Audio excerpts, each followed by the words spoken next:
মৰমৰ ছাত্ৰ-ছাত্ৰীসকল তোমালোক সকলোকে আমাৰ এই চেনেলটোলৈ স্বাগতম জনাইছো। আজি আমি সপ্তম শ্ৰেণীৰ গণিতৰ অনুশীলনী পুথিখনৰ 26 নম্বৰ পেজত থকা প্ৰশ্নসমূহ বুজাই দিবলৈ চেষ্টা কৰিম। গতিকে ভিডিঅ'টি শেষলৈকে চাই থাকিবা। কাৰ্য নং 20 কি দিয়া আছে? এটা চিত্ৰ দিয়া আছে চোৱা। এই চিত্ৰটোৰ পৰা আমাক কি দিছে? ওপৰৰ চিত্ৰটোত পি ছেদকে এল আৰু এম ৰেখাক ছেদ কৰিছে। এই পি ডাল কি এডাল ছেদক। এই পি ছেদকডালে কি কৰিছে? এল আৰু এম ৰেখাক ছেদ কৰিছে। এডাল হৈছে এম ৰেখা,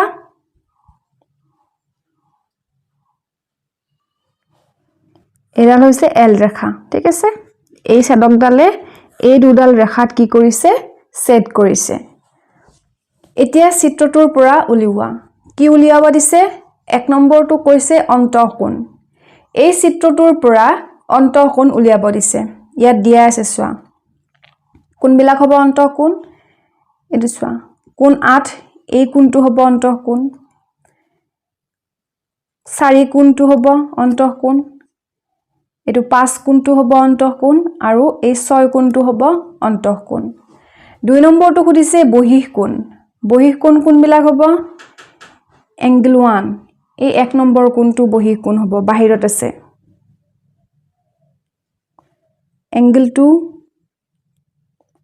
এংগল 7, এংগল 3 একেটা হ'ব বহিঃ কোণ। 3 নম্বৰটো খুদিছে অনুৰূপ কোণ। অনুৰূপ কোণ কোনকেইটা হ'ব চোৱা।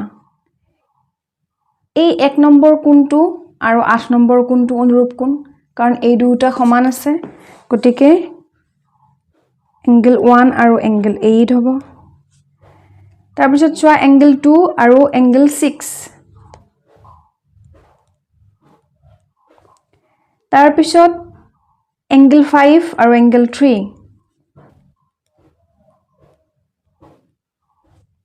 তাৰ পিছত এংগল 4 আৰু এংগল 7।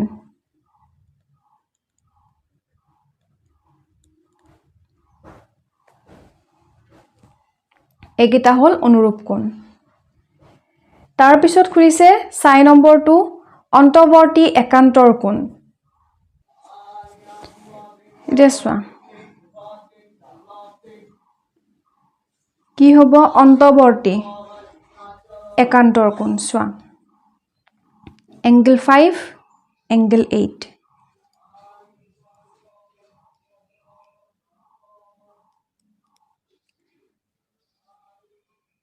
Angle 4, angle 6। এটো হ'ল অন্তৱৰ্তী একান্তৰ কোণ। তাৰ পিছত কি আছে? বহিঃ একান্তৰ কোণ। বহিঃ মানে কি? বাহিৰৰ কোণৰ কথা কৈছে। বাহিৰৰ কোণ কি আছে? এংগল 1। এংগল 1ৰ লগত কি হ'ব? এংগল 3।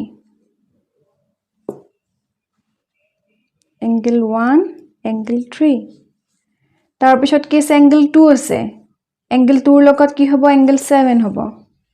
Angle 2, angle 7। তাৰ পিছত কি সুধিছে? ছেদকৰ একেফালে থকা অন্তঃকোণ। তাৰ পিছত চোৱা ছেদকৰ একেফালে থকা অন্তঃকোণ কি হ'ব চোৱা। এডাল হ'ল ছেদক। এই ছেদকডালৰ একেফালে থকা অন্তঃকোণ। অন্তঃকোণ মানে কি? ভিতৰৰ কোণৰ কথা কৈছে। বহিঃ কোণ বুলি ক'লে আমি এই বাহিৰৰ কোণকেইটা চালো হয়। যিহেতু অন্তঃকোণ বুলি কৈছে, আমি এই ভিতৰৰ কোণকেইটা চাম। ঠিক আছে, এতিয়া আমাক সুধিছে একেফালে থকা হ'ব লাগিব। এইডাল হ'ল পিডাল হ'ল ছেদক, পি ছেদক। এই পি ছেদকডালৰ একেফালে থকা অন্তঃকোণ। একেফালে মানে চোৱা বাও চাইডে কি আছে? অন্তঃকোণ কোণ 5 আৰু কোণ 6 আছে। সো চাইডে কি আছে? কোণ 4 আৰু কোণ 8 আছে। গতিকে এই দুটাই হ'ব। এংগল 5, এংগল 6 আৰু সো চাইডে কি আছে? Angle 4, angle 8।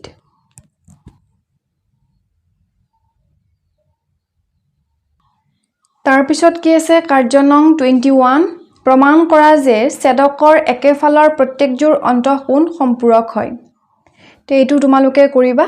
ঠিক আছে আৰু যদি নোৱাৰা তেতিয়াহ'লে জনাবা মই তোমালোকক কৰি দিম এতিয়া চোৱা কাৰ্য নং 22 ইয়াতে এটা আমাক চিত্ৰ দিয়া আছে চোৱা এডাল L ৰেখা এডাল M ৰেখা আৰু এই L আৰু M ৰেখাক এই P ছেদকডালে ছেদ কৰিছে ঠিক আছে এটা কোণ আমাক দিয়া আছে 60 ডিগ্ৰী আৰু এটা কোণ আমাক দিয়া আছে x এতিয়া চোৱাচোন এই চিত্ৰটোৰ পৰা আমাক প্ৰশ্ন দিছে দুটা প্ৰথমটো প্ৰশ্ন কি দিয়া আছে L আৰু M সমান্তৰাল P এডাল ছেদক L আৰু M এডাল কি সমান্তৰাল ঠিক আছে এই দুডাল সমান্তৰাল আৰু এই P ডাল কি হৈছে P ডাল হৈছে ছেদক আৰু এই P ছেদকডালে L আৰু M ক ছেদ কৰিছে এতিয়া চোৱা এই x ৰ মানটো আমাক উলিয়াব দিছে এইটো x ৰ মান উলিয়াব দিছে এই কোণটো চোৱা এই কোণটো কিমান 60 ডিগ্ৰী এইটো কোণ আমাক দিয়া আছে x এটা আমি অলপ আগতে পাই আহিছিলো একান্তৰ অন্তঃকোণ বিলাক কি হয় সমান হয় ঠিক আছে এই x আৰু এই যেটো 60 ডিগ্ৰী আছে এইটো কি হয় একান্তৰ অন্তঃকোণ হয় যেহেতু একান্তৰ অন্তঃকোণ গতিকে এই দুটা কি হ'ব সমান হ'ব এটা যেহেতু 60 ডিগ্ৰী আছে এই x ৰ মানটো কি হ'ব 60 ডিগ্ৰী হ'ব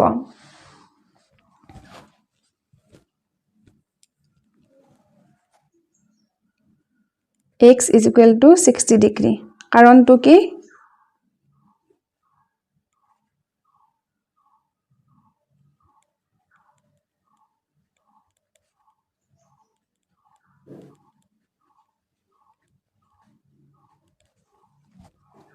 তাৰ পিছত চোৱা 2 নম্বৰটো L আৰু M ৰেখা সমান্তৰাল P এডাল ছেদক y ৰ মান উলিয়াব দিছে x ৰ মান উলিয়ালো এতিয়া আমাক এই y টোৰ মান উলিয়াব দিছে এতিয়া চোৱা এডাল যেহেতু এডাল সৰল ৰেখা হয় সৰল ৰেখা মানে কি বুজো আমি 180 ডিগ্ৰী বুজো ঠিক আছে সৰল ৰেখাত কি হয় সদায় 180 ডিগ্ৰী হয় তে এতিয়া চোৱা 180 ডিগ্ৰী হ'ব লাগিলে তাৰ মানে এই গুটেই কোণটো কি হ'ব লাগিব ইয়াৰ পৰা ইয়ালৈকে হে 180 ডিগ্ৰী হ'ব মুঠ 180 ডিগ্ৰী এই মুঠ 180 ডিগ্ৰীৰ এইখিনিৰ মানটো আমাক এই কোণটোৰ মানটো আমাক দিয়া আছে 60 ডিগ্ৰী এইটো কোণৰ মানটো খুদিছে কি হ'ব মুঠ আছিল 180 ডিগ্ৰী 180 ডিগ্ৰীৰ পৰা যদি আমি এই 60 ডিগ্ৰীটো যদি বিয়োগ কৰো তেতিয়া হলে এইখিনিৰ মান পাই যাম 120 ডিগ্ৰী ইয়াতে 120 ইয়াতে 60 কিমান হ'ব গুটেইখিনি মিলি 180 তাৰ মানে y ৰ মান কিমান হ'ব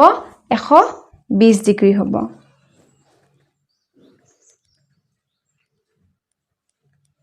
y সমান কিমান 180 ডিগ্ৰী বিয়োগ 60 ডিগ্ৰী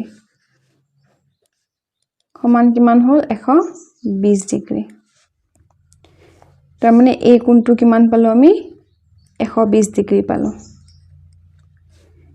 এটা সৰল ৰেখা যেহেতু এটো কোণ ধৰিম আমি এই দুটা কোণকে আমি এটা কোণ বুলি ধৰিম এটো কোণ 60 ডিগ্ৰী এটো 120 ডিগ্ৰী কিমান হ'ব 180 ডিগ্ৰী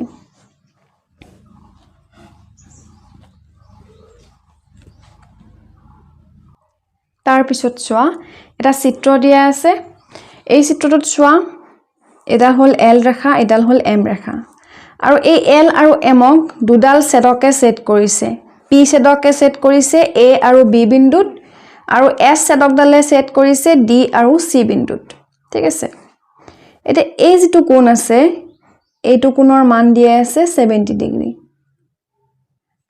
বাকি A B C D ৰ মানটো আমাক দিয়াই নাই এতিয়া চোৱা প্ৰশ্নটো কি দিছে আমি চাই লওঁ 3 নম্বৰ প্ৰশ্ন L সমান্তৰাল M P সমান্তৰাল S দুডাল ছেদক A B C আৰু D কোণৰ মান উলিওৱা তাৰ মানে এই এটা কোণ দিয়া আছে এই কোণটোৰ পৰাই A B C D এই চাৰিটা কোণৰ মান কেইটা আমাক উলিয়াব দিছে এতিয়া চোৱা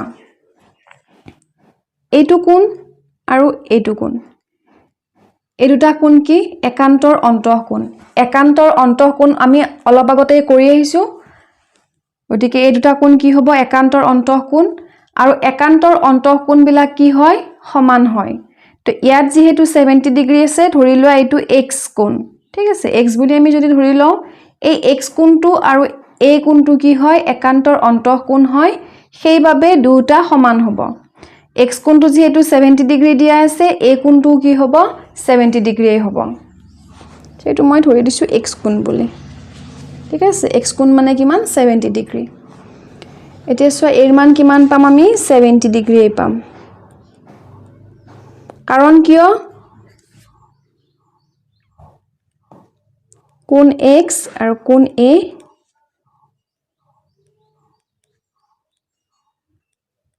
একান্তৰ অন্তঃকোণ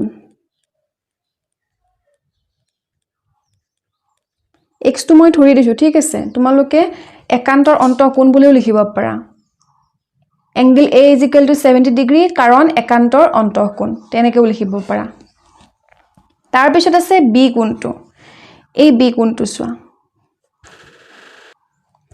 এই b কোণটো কিমান হ'ব এতিয়া চোৱা এডাল কি এডাল হৈছে এডাল সৰল ৰেখা এই সৰল ৰেখাৰ ওপৰত এই b কোণটো আছে তাৰ মানে কি হ'ব এই গুটেইখিনি x আৰু b এই গুটেইখিনি মিলি কিমান হ'ব লাগিব 180 ডিগ্ৰী হ'ব লাগিব এই x কোণটো আৰু b কোণটো মিলি 180 ডিগ্ৰী হ'ব লাগিব যেহেতু সৰল ৰেখা ঠিক আছে এতিয়া ইয়াতে x কোণটোৰ মান দিয়া আছে কিমান 70 ডিগ্ৰী বুলি b কোণ কিমান হ'ব 180 ৰ পৰা 70 টো বিয়োগ কৰি দিম 180 ৰ পৰা 70 বিয়োগ কৰিলে কিমান হ'ব 110 হ'ব তাৰ মানে এই b কোণটো 110 হ'ব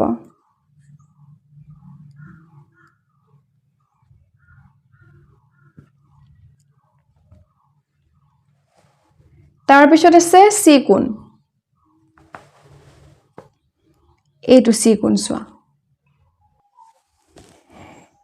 c কোণটো কিমান হ'ব এতিয়া চোৱাচোন এই যেটো আমি b কোণ উলিয়ালো এই b কোণটো আৰু এই c কোণটো কি হয় অনুৰূপ কোণ হয় আৰু অনুৰূপ কোণবিলাক কি হয় সদায় সমান হয় এতিয়া b কোণটো যেহেতু আমি 110 পাইছো c কোণটো কি হ'ব 110 ই হ'ব